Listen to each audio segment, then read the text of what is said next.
Hello and welcome to the second part of my interview with Phorm. I'm here with Kent and Marc again. Today we're going to discuss the Webwise Discover technology that I saw last week at the launch event. Kent, hi. Hello. If you could just give me a brief overview of how it will work with the existing technology you have. Sure. Basically, you can think about technology as a recommendation engine. It can recommend the most relevant content and the most relevant advertising. So today, usually when you arrive at a website, it's basically the same page to everybody.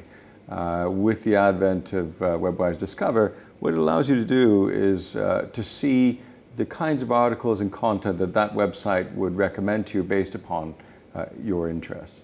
Okay.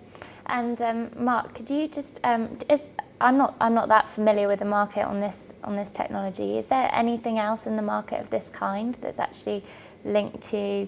Well, I guess you have to have the opt-in from the publisher, the ISP, the consumer. Is there anything similar in the market? There's nothing that's a direct competitor in terms of ISP-enabled targeting. Obviously, there are targeting systems available, and there are also publisher-based systems. So if you go to a lot of the big sites, like Amazon, for instance, they will recommend things to you based on things you've bought previously and things that other people like you, in their eyes, have recommended.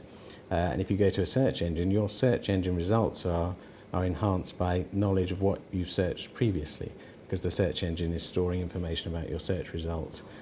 And again, it knows what, in general, people are looking at. There's no directly competitive technology, but there are similar things which are out there. When do you think a consumer might find a benefit for this technology? How would you benefit from the technology? Well, it's actually almost anywhere. I mean, imagine you show up at a news site and it will propose to you news about the subjects that you're interested in, G20, Barack Obama. It does that automatically. You don't have to look and dig into the site to find it. Sports, same thing. Shopping, same thing. You're looking for a camera, you show up at a shopping site, it proposes to you reviews about the camera that you're interested in. It really is just a shortening of the process of discovering the content that you're looking for.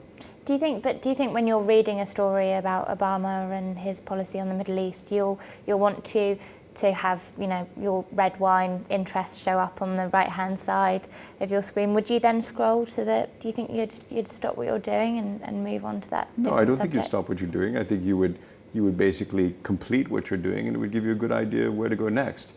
The reality is that people have a broad diversity of interests. They're actually more interested in reading about something new than something related to what they've just read about. More stories like this is perhaps less effective than wine after you've read about Middle East peace process.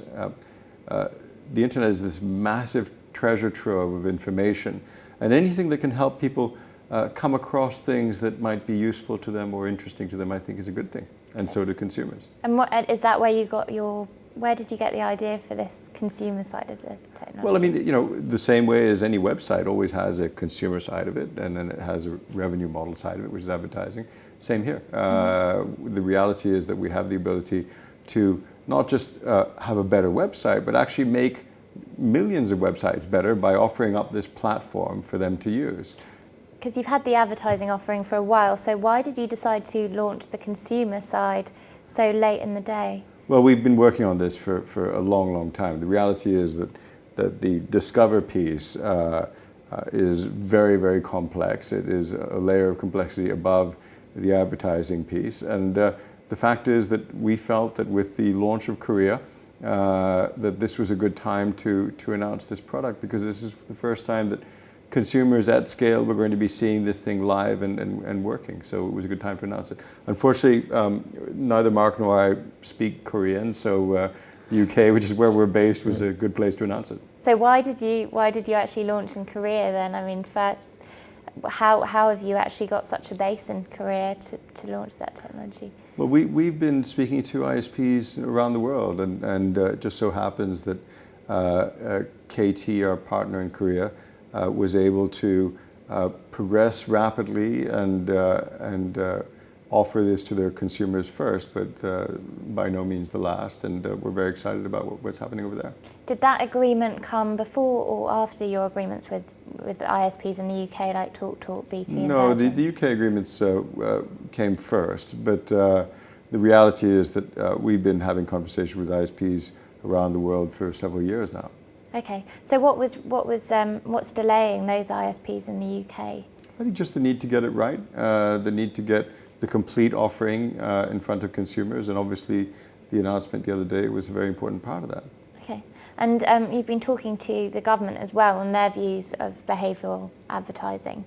I saw some reports a couple of weeks back, or maybe a month ago, about some leaked emails people had seen, the Home Office asking your advice on behavioural advertising and what they should do around that area. No, they weren't asking for advice on No. behavioural advertising. We went to the government to make sure that everything that we did was absolutely legal. And in order to do that, we had to explain to them how our system worked, and there was some correspondence between us where we explained to them how it worked, and they gave us back their opinion, which is that it's absolutely legal. Okay, and the EU's concerns, they're not stopping the ISP rollout in any way? No, the EU has a very specific debate going on with the UK in terms of how EU law was written into UK law, particularly within privacy law. And but the reality is that there's absolutely nothing that anybody's ever said about us within the EU that suggests there's anything illegal at all. So no, it doesn't. And Commissioner Redding, who's in charge of this area, has said on record with ZDNet that she expects Phorm to be rolled out completely legally. Yeah. So there is no legality issue in the EU. So there's no worry. What other benefits can you see from the Webwise Discover, the offering for consumers? Is it, I mean, at the launch there was talk of anti-phishing capabilities. How will that be more effective than any other anti-phishing capabilities you can get over the internet? Yes, of course, we announced the anti-phishing features way back in 2008. And it's really, you should think of it as being complementary to other systems which are also doing anti-phishing protection. So you can have browser-based systems. People may have downloaded a security pack for their computers, which again can give some protection. The idea is that the more different protection you have, the better protected you are, because the different lists that are drawn by each of these systems of the dangerous URLs, though they do overlap, there are some areas which are only covered by one list. So our system provides another layer of protection, and it's got the advantage that people don't need to be tech savvy to install it or to update it. It's switched on automatically with the network. It's provided by the ISP. Great. Okay. And finally, you've had a few privacy experts on your case, and like the Open Rights Group and a number of others. So much so that you had to launch that Stop Foul Play website, listing them all. I mean, how are you dealing with this? Firstly, and kind of what are you really excited about? What keeps you going? Well, I mean, we're doing something new. We're doing something very new. The internet changes all the time.